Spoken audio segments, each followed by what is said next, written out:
One take, so busy I'm not even in it.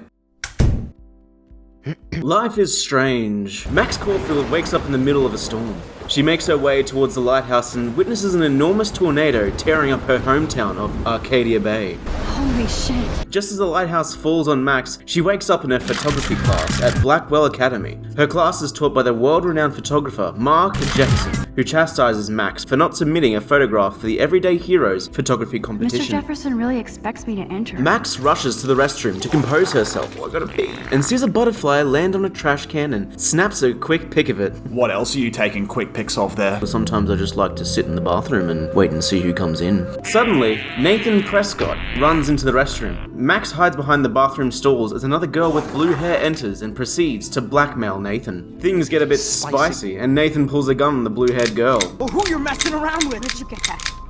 What are you— Just shut up and kiss me. The two struggle, but the blue-haired girl is accidentally shot. Max reaches out to the girl and suddenly finds herself back in her photography class. What the fuck? Through experimentation, Max realizes she has the ability to rewind time a short amount. She also can freeze time and travel back in time through the use of pictures. And basically, she can do whatever the plot wants her to do at any point. Back to the bathroom we go. In order to save the blue-haired girl. She does it.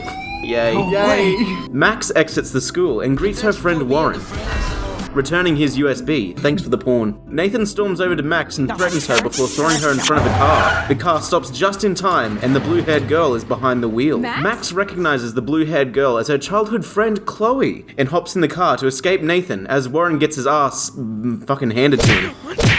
Max and Chloe reconnect and swing on by Chloe's home. Looking through some pictures, Max recognizes a girl named Rachel Amber, who has been missing for around 6 months. Chloe explains that she and Rachel were best friends, and she's desperate to find her. Max shows Chloe the picture of the butterfly, but Chloe's not very honest, and she steals it and puts it in her pocket. I'm gonna save this for later. That's totally not a foreshadowing in the plot. And then Chloe's stepfather David comes in, and he's head of security at the Blackwell Academy. You been token up again in here? Oh yeah, guns, weed.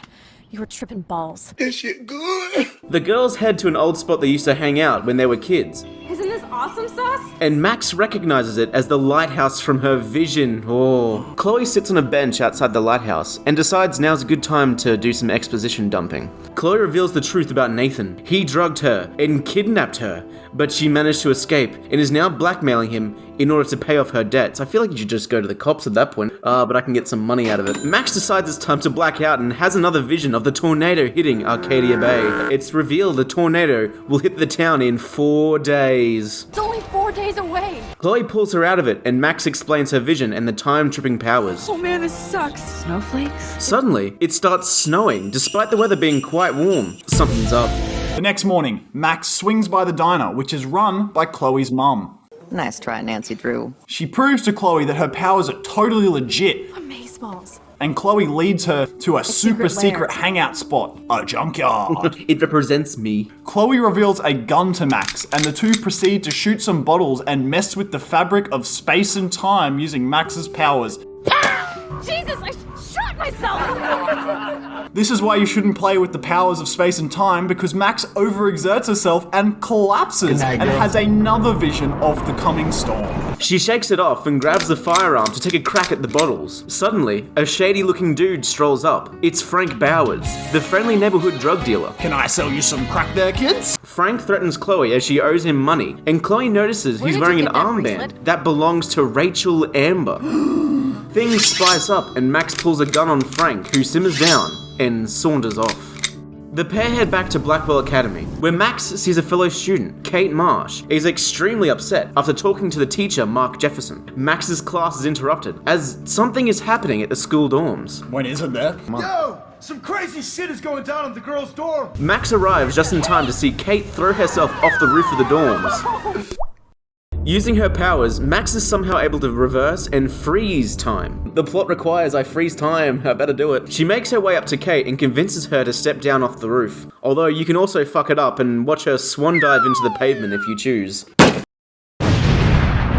That night, Chloe and Max break into the school. They head into the principal's office and start snooping. The pair find files showing weird drawings by Nathan Prescott, which mention Rachel Amber and the dark room. After all that snooping and sneaking, they decide it's a good time to go for a swim in the school's pool. Cowabunga! And are nearly caught by Chloe's stepfather and head of security, David. The girls manage to slip out and crash at Chloe's house. At breakfast, Chloe's mum gives Max a photo of the girls when they were younger Wowzer. and discusses William, Chloe's father. At least 9 inches. Also, for some reason, all the birds are dying outside. That's fucking ominous. Chloe makes a scene, which allows Max to do some more snooping on David's computer. Max the hacker strikes again. Turns out Rachel Amber and drug dealer Frank were pretty close, so the girls decide to pay his motorhome a visit. We have to be casual ninjas here. They bust in and find more evidence of Rachel and Frank's relationship, as well as a logbook of all his deals. That seems like the #1 way to get caught. Max heads back to her dorm and whips out the photo of herself and Chloe as kids. She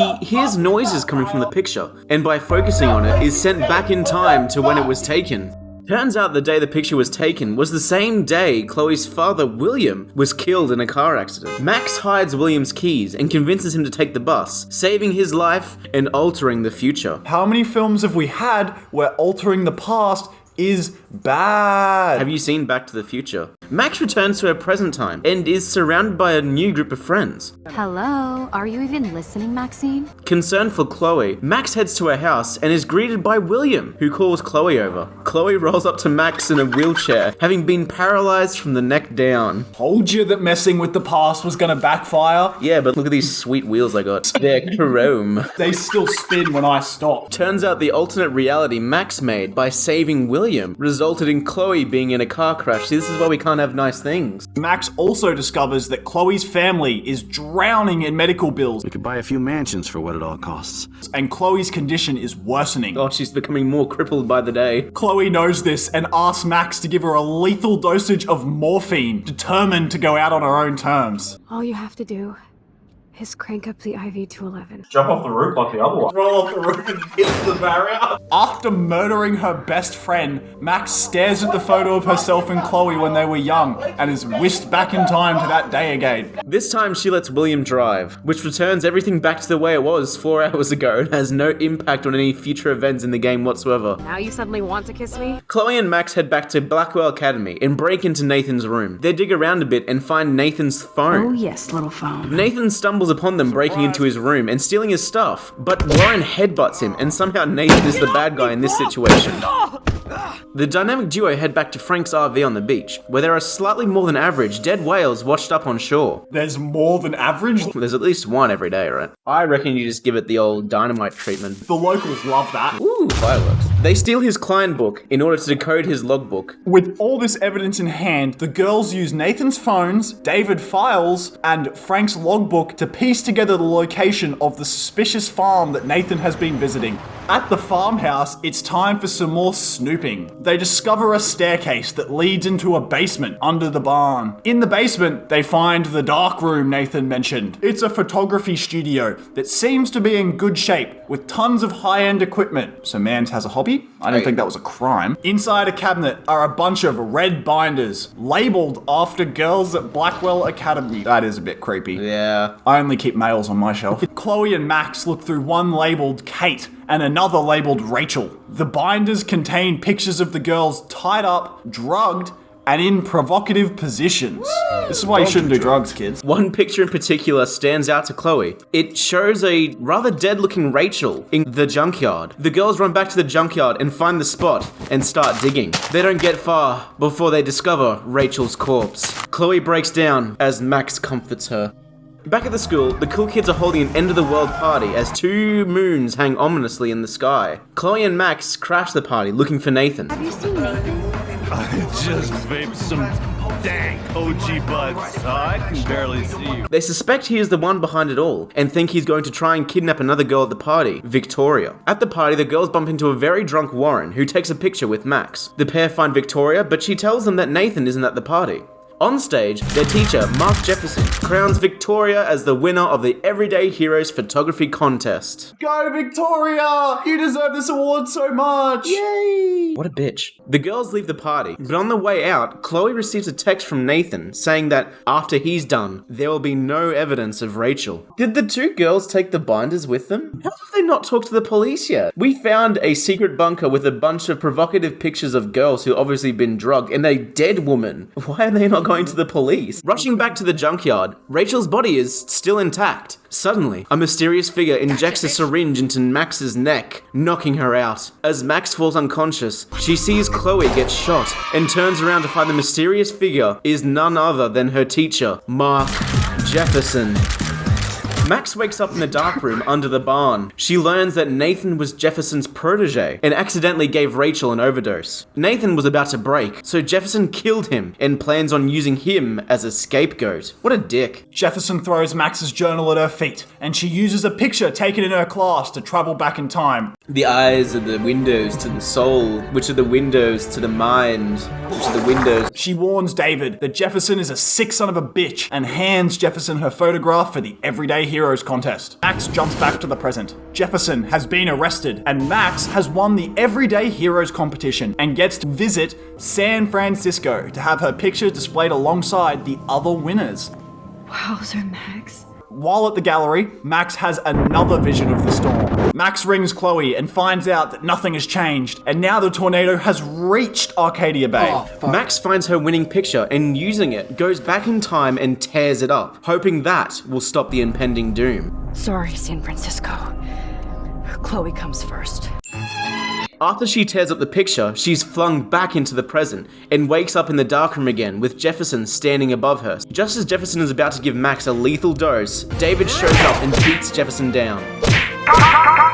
Max realizes that Chloe is still dead in this timeline, so she calls Warren to ask for the picture she took the other night at the party. Max steals Jefferson's car and heads into town. The tornado is right by Arcadia Bay, and Warren is bunkered down in the diner, run by Chloe's mum. Max uses Warren's photo to travel back to the night of the party and warns Chloe about what will happen if they go to the party. Max convinces Chloe to leave Jefferson and let David take him in. Yes. Max is flung back to the present and stands with Chloe at the edge of the water, looking out towards the approaching tornado. The girls head for the lighthouse, but Max passes out. Again. She has a long and convoluted dream recapping the game's story. Here's some extra padding for you. Enjoy. You're a real woman, not a little girl like Max. Max wakes up with Chloe at the lighthouse as the tornado is just about to hit Arcadia Bay. Max realizes that the storm is a manifestation of her messing with time. This is my storm! And it's all her fault that everyone is going to die. Yeah, sure. I get it. Chloe realizes that everything started the day she was supposed to be shot by Nathan in the school bathroom. She gives Max back the picture of the butterfly Max took while in the bathroom. Seems she was just carrying that around in her back pocket for a week. Max has to make a final choice.